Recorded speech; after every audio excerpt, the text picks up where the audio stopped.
1938년 여름, 중국의 대지 위를 가로지르는 황혼은 평소보다 더 거세게 넘실거렸다.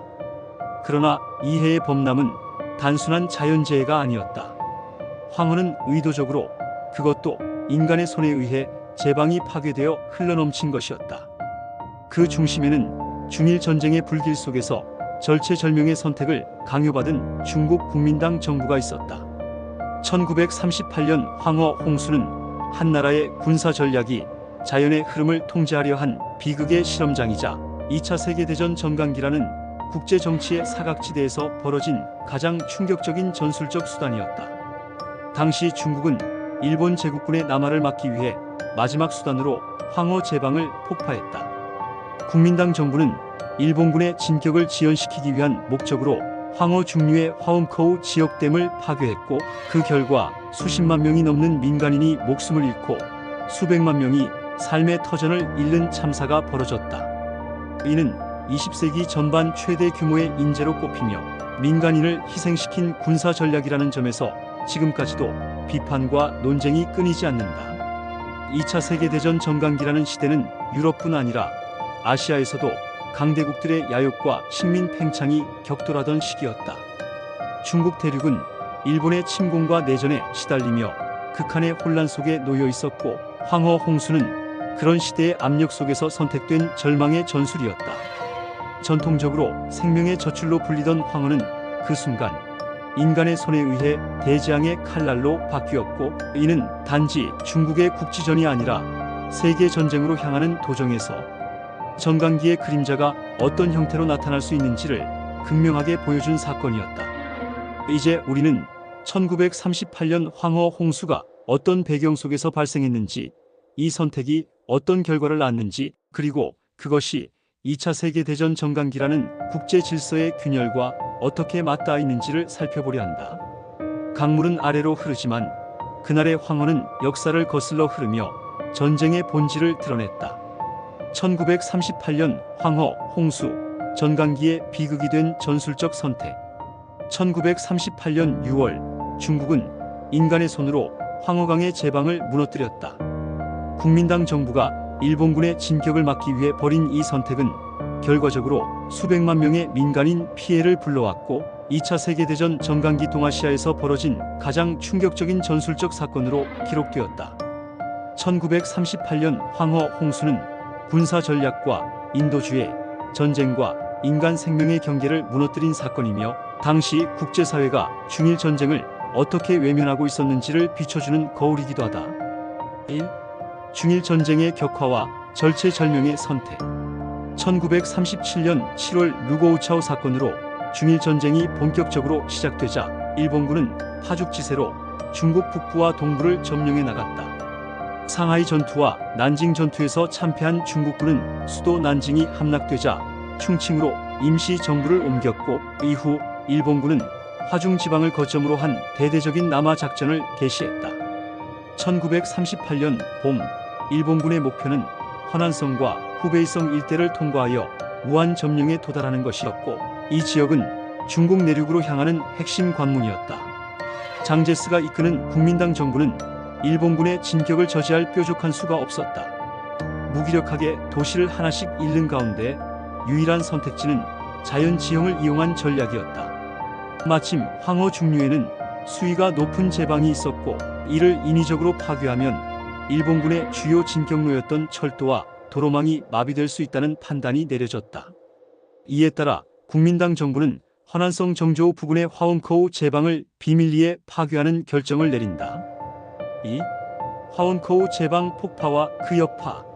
1938년 6월 5일부터 중국군 공병부대는 화엄커우 일대의 제방을 비밀리에 훼손하기 시작했고, 6월 9일 새벽 수차례의 폭약 설치 끝에 결국 제방이 무너졌다.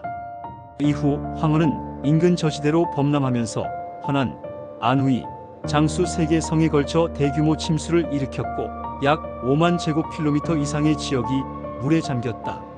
이는 서울 면적의 80배에 달하는 범위로 피해 규모는 상상을 초월했다.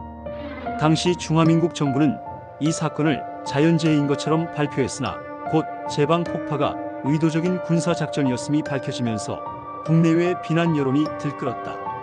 학계의 추정에 따르면 최소 40만 명이 익사했고 피해 주민 수는 약 1000만 명에 이르렀으며 이재민들은 전염병과 기아에 시달렸다. 당시 범람 지역의 많은 마을과 농지는 수개월간 물에 잠겨 있었고 이로 인한 경제적 피해 또한 막대했다. 3. 전술적 성과와 전략적 실패. 국민당 정부는 황허 제방을 무너뜨리는 대가로 일본군의 우한 진격을 최대 6개월가량 지연시키는 데 성공했다. 특히 철도망과 도로망이 침수되면서 일본군은 보급로 유지에 어려움을 겪었고 진격 루트를 변경해야 했다. 이처럼 일정한 전술적 성과는 존재했지만 이는 막대한 민간인 희생을 대가로 한 것이었고 국민당 정부의 정치적 정당성에 치명적인 상처를 입혔다. 당시 중국 국민당은 전쟁을 수행하는 국민의 정당임을 자처했지만 황허 홍수를 계기로 국민을 희생시킨 정권이라는 비난을 받기 시작했다. 특히 허난성과 장수성은 국민당의 지지 기반 중 하나였기 때문에 피해 지역 주민들 사이에서는 중앙정부에 대한 반감이 커졌고 이는 훗날 국민당의 몰락 원인 중 하나로 작용하게 된다. 또한 홍수 이후 복구 작업과 구호 활동은 턱없이 부족했으며 국민당은 이 사건에 대해 제대로 된 공식 사과나 보상을 하지 않았다.